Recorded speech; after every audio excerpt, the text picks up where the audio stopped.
Good morning, students. Now we are going to see an interesting story, Two Gentlemen of Verona, written by A.J. Cronin. So now let us see who is A.J. Cronin and what was his contribution to literature. So, Two Gentlemen of Verona by A.J. Cronin. Archibald Joseph Cronin. So he was born in the year 1869 and he lived up to 1981. He was a Scottish novelist, dramatist, and a physician. When he was 7 years old, his father, an insurance agent and commercial traveler, died from tuberculosis. Now, you should be knowing who is a commercial traveler. That is a representative, one who travels from place to place for selling things and products. So he died from tuberculosis. He died of tuberculosis. And he and his mother moved to her parents' home in Dumbarton, and she soon became a public health inspector in Glasgow. Not only Cronin won many prizes in writing competitions, but also an excellent athlete and footballer. From an early age, he was an avid golfer. Avid means a person who is having a strong liking towards golf. And he enjoyed the sport throughout his life. He also loved salmon fishing. Salmon is a kind of fish. A doctor by training, Cronin was one of the most renowned storytellers of 12th century. He wrote his first novel when he was unwell and it was a grand success. So look to his determination there. Even though he was not physically fit, but he started writing his first novel then and it was a great success for him. Then on, he took writing as his main profession, and many of his stories have emerged from his medical career and are noted for their narrative skill, deep social conscience, and finely drawn characters. Cronin's books were not only bestsellers, but some of them, such as The Citadel and The Keys of the Kingdom, were made into successful films and were adapted for radio and television. His novella, Country Doctor, was adapted from a long running BBC radio and TV series. And this about the author, that is author profile, you could even find in your textbooks. And now we are going to see about a story about love, devotion, sacrifice, sincerity, and maturity displayed by two little boys in their action to save the life of their sister, who suffers from tuberculosis of the spine. So listen to the story to find out how their actions give a new hope for humanity. So let us start the lesson. As we drove through the foothills of the Alps, and you know where is the Alps? It's an European country, and two small boys stopped us on the outskirts. Outskirts means the area beyond a town or a village. Outskirts of Verona. So Verona is a place which is near Italy. They were selling wild strawberries. Don't buy, warned Logie, our cautious driver. Cautious means very careful. You will get much better fruit in Verona besides these boys. So his driver, the narrator, that is A.J. Cronin's driver, Mr. Logie, was warning him not to buy the strawberries from the two boys. He shrugged his shoulder to convey his disapproval of their shabby appearance. So you should know the meaning of the words there, highlighted there in blue color. Shrugged his shoulder. That means raise one shoulder slightly and momentarily, so to show disapproval, or sometimes you might not be knowing any idea about anything. So in such circumstances, you use the movement in your shoulders, just raising one shoulder and you convey your message there. So, disapproval of their shabby appearance. Again, shabby, you should know the meaning of shabby, untidy or not clean. So, since the boys were not very clean, the driver just cautioned Mr. Cronin not to buy strawberries from them. One boy had own jersey and cut off khaki pants. That's the appearance of the boys is being described in this passage. The other, a shortened army tunic. So again, tunic. What is the tunic? A loose outer garment without sleeves. So you could take the meaning there. Tunic is a loose outer garment without sleeves, gathered in loose folds about his skinny frame. Yet gazing at the two little figures with their brown skins, tangled hair, and dark, earnest eyes, we felt ourselves strangely attracted. My companion spoke to the boys, discovered that they were brothers. Niccolo, the elder, was 13, and Jacobo, who was barely came up to the door handle of the car, was nearly 12. We bought their biggest basket and then set off towards town. So this describes about the appearance of the boys and the dress attire they were wearing. And yet gazing at the two little figures. Gazing means looking fixedly at the boys. Tangled hair. It was not neatly combed. Tangles mean very straight or having spikes like things. So it was not neatly combed or maintained or groomed. And dark, earnest eyes. Earnest means serious eyes. They were very seriously working. They were involved in their work. And the author as well as the driver were very much attracted towards the action or the activities of the boys. And Niccolo was 13 years old and the younger Jacobo was 12 years old. And after getting the basket from these two boys, they went to their destination. Next morning, coming out of our hotel, we saw our friends bent over shoe shine boxes besides the fountain in the public square doing brisk business.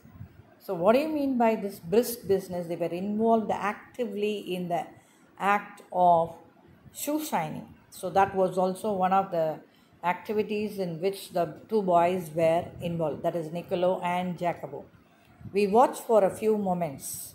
Then, as trade slackened, we went over. So the author A.J. Cronin as well as his driver, they both went towards the boy to ask what were they involved in, because the previous day they had seen them selling strawberries and now they were involved in shoe shining. So they were a little confused. What are these boys doing at this place? So after the trade slackened, what does it mean? After the activity, after they got a little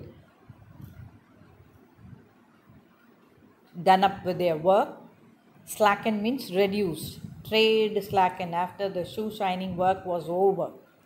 Reduce, slacken means reduce. They went over to ask the reason. They greeted us with friendly faces. I thought you picked fruit for a living, I said. We do many things, sir, Niccolo answered seriously. The reply was, we do lot of works. So he was seriously answering his question. And we do many things, sir, Niccolo answered seriously.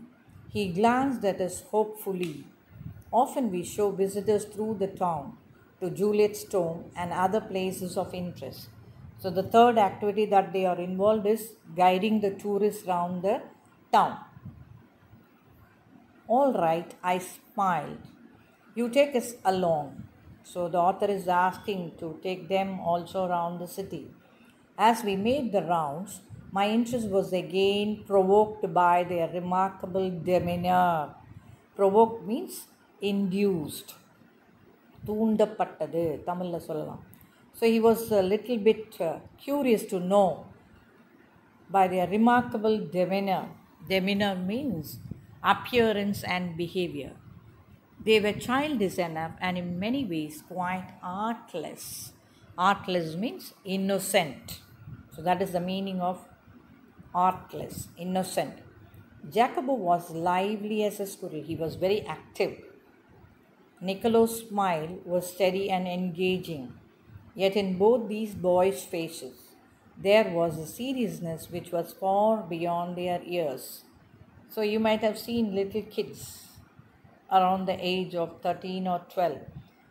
They'll be very playful and they'll be enjoying themselves. But these two boys were very serious. So the author was much attracted or much curious to know why these boys at this age, why are they involved in so many trade, so many activities? What are they doing? So he wanted to know. So he just started to just inquire things. In the week which followed, we saw them frequently, for they proved extremely useful to us. If we wanted a pack of American cigarettes or seats for the opera or the name of good restaurant, Niccolo and Jacobo could be relied upon to satisfy our needs. So what struck one most was their willingness to work. During these summer days, under the hot sun, they shined shoes, sold fruit, hawked newspapers, conducted tourists round the town, and ran errands. So some of the important words you should know are opera. It's a musical concert. So they used to guide even people to the important spots where musical concerts are being conducted, and they would just give good names, the names of good restaurants, and they could be relied for all that they could need. So summer days. So one important question is, what are the different activities in which both the boys were or the two boys were involved? That's a 3-mark question. They under the hot sun they were shining shoes, sold fruit, and hawked the newspaper. Hawked means selling, hawking, selling newspapers or sold newspapers. Conducted tourists, taking tourists as a guide to different places around the town, and ran errands. Ran errands means doing small jobs, whatever job is given, whatever job. If they are asked to get some newspapers, they'll go immediately get some newspapers. If someone asks them to get American cigarettes, they will immediately go. Or someone else asks, just go and get me this from the shop, they'll immediately go and get things required. So that is called as ran errands. One night we came upon them in the windy and deserted square. Deserted means which is very empty, bare, without any people. Resting on the stone pavement beneath the lights. Niccolo sat upright. He was sitting straight, upright, tired, but he was feeling very tired. A bundle of unsold newspapers lay at his feet, and Jacobo, his head resting upon his brother's shoulder, was asleep. It was nearly midnight. Why are you out so late, Niccolo? Waiting for the last bus from Padua.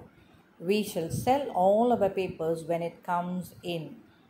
So the narrator is questioning, why are you both at this late night, midnight, why are you seated here?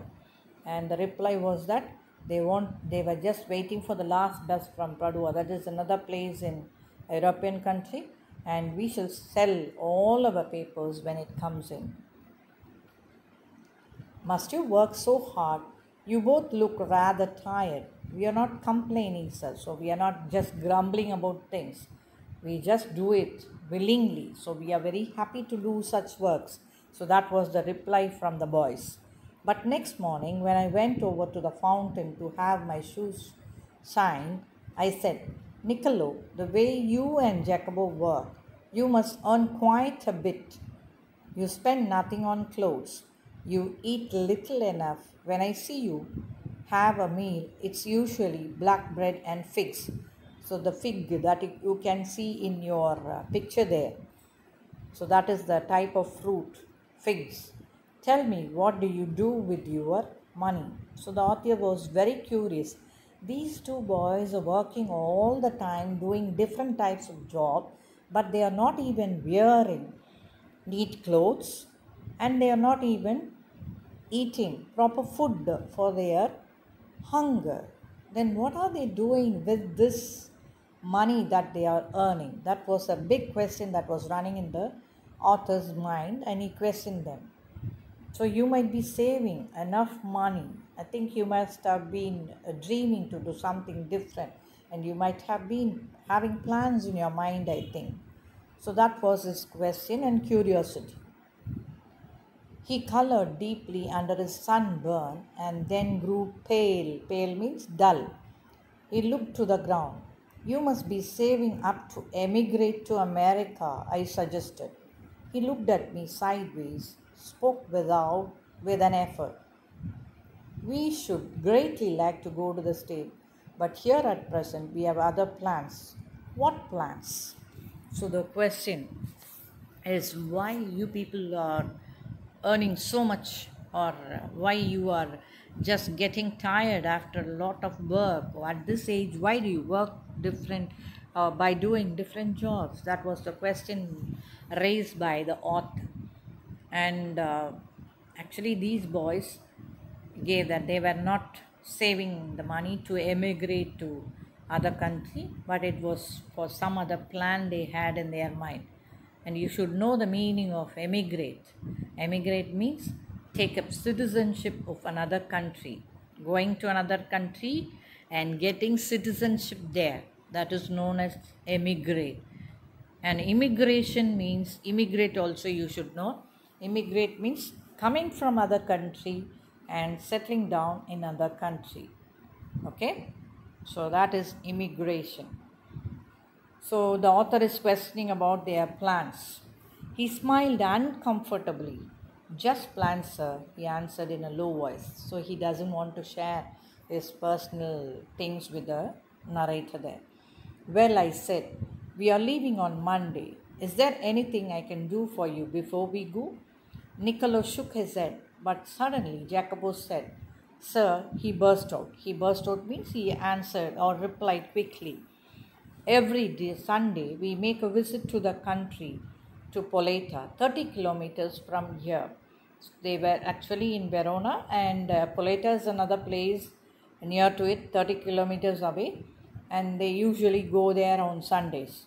Usually, we hire bicycles, and they go only by bicycles. But tomorrow, since you are so kind, you might send us in your car. So Jacobo just requests the author to take them in his car to Poleta. So with this we complete this video, and the continuation of this story will be in the next video. Thank you.